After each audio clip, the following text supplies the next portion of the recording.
जब भारत और इंडिया नहीं था, सिंध था।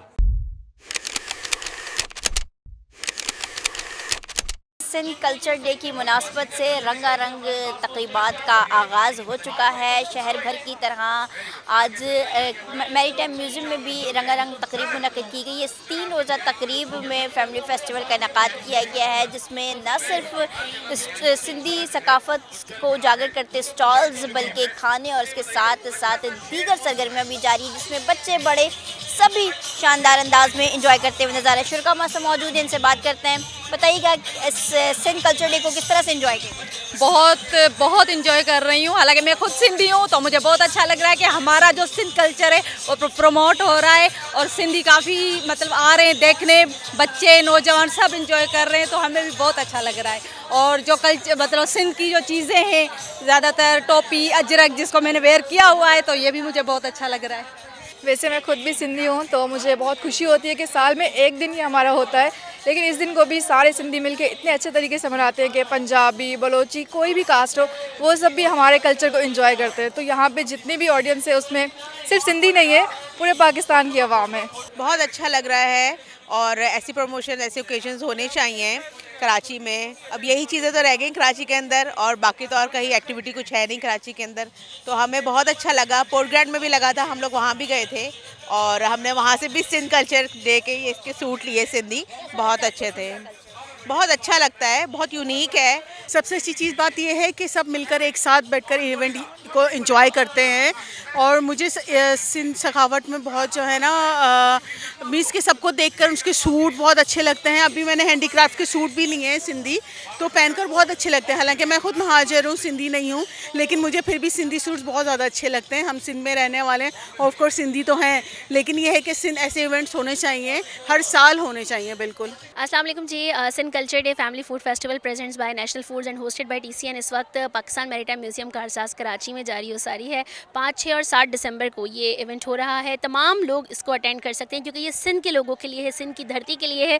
ओनली फॉर फैमिलीज़ है, एंट्री की कोई पाबंदी नहीं है, टिकट कोई नहीं है, आप आके इवेंट इन्जॉय कर सकते हैं। इस इवेंट में ख़ास तौर पर ख्याल रखा गया है, जैसे आप मेरे पीछे देख रहे हैं, कि हम सिंध के कल्चर को लाइव दिखाएँ, क्योंकि आप कनेक्ट तभी कर पाते हैं जब आप देखते हैं, अपनी मिट्टी के साथ कनेक्ट कर पाते हैं। Culture department government of Sindh की जानिब से ये स्टॉल लगाया गया है। साथ ही दस्तकारी के स्टॉल्स मौजूद हैं। सिंध से लोग ट्रैवल करके यहाँ आए हैं, कराची वाले इसको अटेंड करें। कव्वाली का एहतमाम है, सिंधी धमाल है, बच्चों के लिए बड़ी ज़बरदस्त एक्टिविटीज़ हैं। और मैं शुक्रिया अदा करना चाहूँगी हमारे स्टॉल्स का भी, कि उन्होंने अपने अपने स्टॉल्स पे बड़ी बेहतरीन एक्टिविटीज़ रखी हुई हैं कि हर आने वाला बंदा एक ना एक गिफ्ट अपने साथ ज़रूर लेके जा रहा है। GTV का भी बहुत बहुत शुक्रिया, आप इसको कवर कर रहे हैं, पॉजिटिविटी को दिखा रहे हैं। और सिंध सूफ़ियों की और अमन व अमान की सरज़मीन है, और हम चाहते हैं कि हम अपने इवेंट्स के थ्रू, हम अपने प्रोग्राम्स के थ्रू लोगों को उस मोहब्बत के साथ जोड़ सकें। मैं खुद ऑर्गेनाइज़र हूँ यहाँ पे, ठीक है, और जाहिर सी बात है हम यहाँ के ऑनर ही हैं ऐसे SRSO के। तो मैं तो ये कहूँगी कि हर 3 महीने के बाद ऐसे प्रोग्राम होने चाहिए, ताकि हमारी औरतें जो घर बैठे काम कर रही हैं, जिनको और कोई ज़रिया नहीं है, उनको बिज़नेस मिले, उनका काम बढ़े। जी, मैं भी यही कहना चाहूँगी कि हम लोग जो ऑर्गेनाइज़र हैं और ऐसे प्रोग्राम्स होने चाहिए, बार बार होने चाहिए।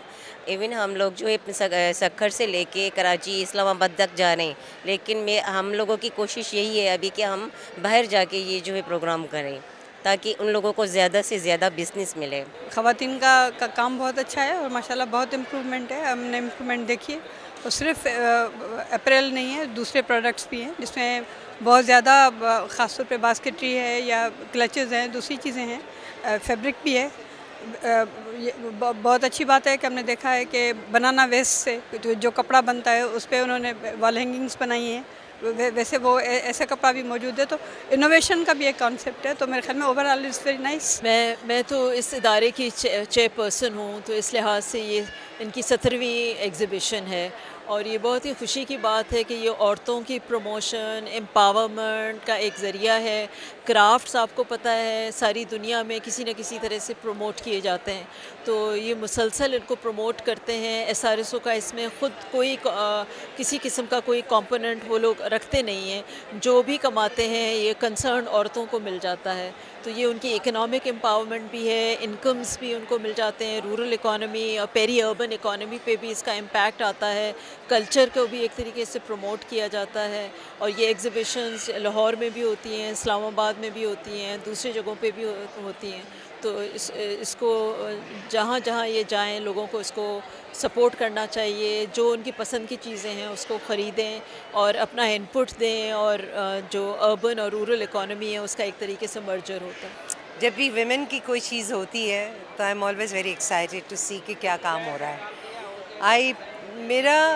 मेरी पॉजिटिव, बट आई फील कि आज की दुनिया को देख के we need to make our styles according to जो रिक्वायरमेंट है आज की, not just do the traditional things. नीचे चीज़ें तो निकल जाएंगी, पर आई फील कि हर वक्त नई चीज़ें आनी चाहिए ताकि लोग अट्रैक्ट हों और बहुत चीज़ें लें। And price wise also I don't think these shirts are working woman can buy. It's expensive, 5,000 rupees. You can buy a nice suit in other places. मुझे ऐसा लगता है कि that has to be also looked at कि आपके profit margin क्या है. I know space is there and all that, but I wish the women all the best. But I wish also that they could come up with different ideas. क्योंकि आजकल देखिए सिर्फ eastern तो है पहनते ही हैं, but आजकल वेस्टर्न लड़कियाँ बहुत पहनने लगी हैं। एंड अगर वेस्टर्न स्टाइल में बनाया जाए चीज़ें, I mean I am not bragging but I am just giving a name of Manto for that matter. उन्होंने बड़ा अच्छा काम किया है।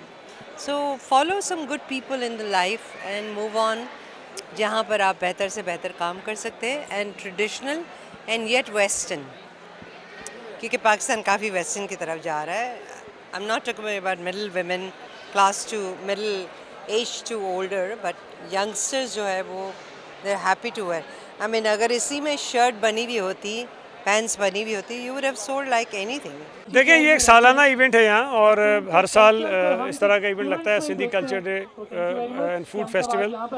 और मुझे पहले भी आने का मौका मिला है यहाँ पर, और बड़ा मज़ा आता है, बड़ा अच्छा लगता है कि यहाँ फैमिलीज आती हैं, एंजॉय करती हैं। और मैंने इस तरह अपनी तकरीर में भी कहा था कि सिंध कल्चर डे का सिलसिला जब शुरू हुआ था तो ये एक दिन पर हुई था, लेकिन अब तकरीबन दिसंबर के महीने में रोज़ाना ही कहीं ना कहीं हो रहा होता है, और पार्टिसिपेशन लोगों का बहुत ज़्यादा होता है। पूरे मुल्क में होता है, दुनिया के कई दीगर मुल्कों में भी हो रहा होता है, और हमारा जो कल्चर है वो दुनिया भर में लोग उसको पहचानना भी शुरू कर देते हैं, उसको एंजॉय भी करते हैं। और इसकी ख़ास बात यह है कि लोगों में मोहब्बतें पैदा होती हैं, और तमाम लोग, चाहे वो कोई ज़बान बोलते हों, किसी इलाके से उनका ताल्लुक़ हो, जो हमारा सिंधी कल्चर डे होता है उसको भी मनाते हैं। उसके अलावा दीगर जो कौमियतें हैं, जब उनके कल्चर डे मनाए जाते हैं तो तमाम लोग उसको भी मनाते हैं। तो इस किस्म के इवेंट्स की हमें ज़रूरत भी है कि हम जो आपस में हमारे अंदर मोहब्बतें बढ़ाते हों, जो लोगों को जोड़ते हों, नफ़रतें कम करते हों। इस किस्म के काम जहाँ पर भी होंगे इंशाअल्लाह ताला हम उसकी हौसला अफजाई करेंगे। देखें, एक तो जो भारतीय वज़ीर दिफा का स्टेटमेंट था वो तो पागलपन था, बेसिकली नॉनसेंस किस्म की बात थी, और शायद उसको तारीख़ का नहीं पता।